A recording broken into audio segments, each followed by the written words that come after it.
এর জন্য thank you, যেহেতু বলছেন সরাসরি ট্রান্সপারেন্টলি কত বিক্রি করবেন, থ্যাংক ইউ। এর জন্য একটা গেল। হ্যাঁ, জমি যে মানুষ চাচ্ছে চাষাবাদ করার জন্য, এটা কি? আচ্ছা, চাষাবাদের জন্য আমি আগেও বলেছি, এখনো বলছি, আপনারা হয়তো বুঝতে পারেন।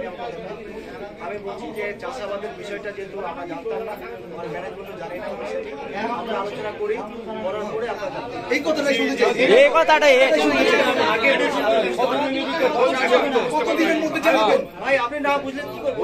বলতে চাইছিল আমি তো বলছি, আপনি তো ধরলেন না, আপনি বুঝতেন না। ভাই বুঝে নাই না কোন ছাত্র আপনি বুঝার মতো বলেন নাই।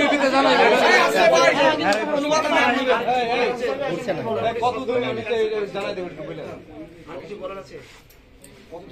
করবেন, কতদিন জানাবেন, জায়গাটা ওদের দিবেন, আপনাদের কাছে রাখবেন, শুরু হবে। আমরা এই যে এখন যেটা আমাদের চারা রোপণ করে আছে, যে ধান এটা রেডি, আপনাদের এই বাধার জন্য হয়তো চাষ করতে পারছেন না। এই চাষটা হয়ে যায়, এর মধ্যে আমরা আলোচনা করি।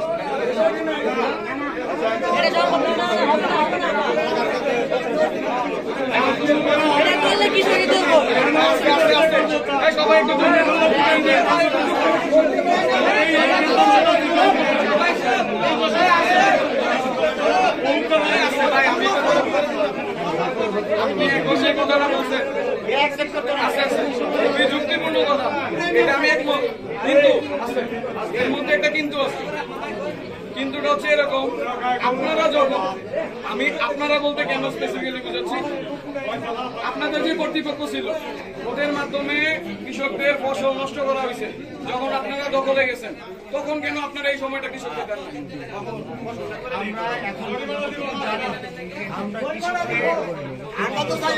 কিছু করিনি, আমার জানা মতো হয়ে থাকে। সরি বলার অপশন নাই, এই জায়গায় সরি বলা যায় না, এই জায়গায় সরি বলা যায় না। আরেকটা কথা, জায়গা এই যে জায়গাটা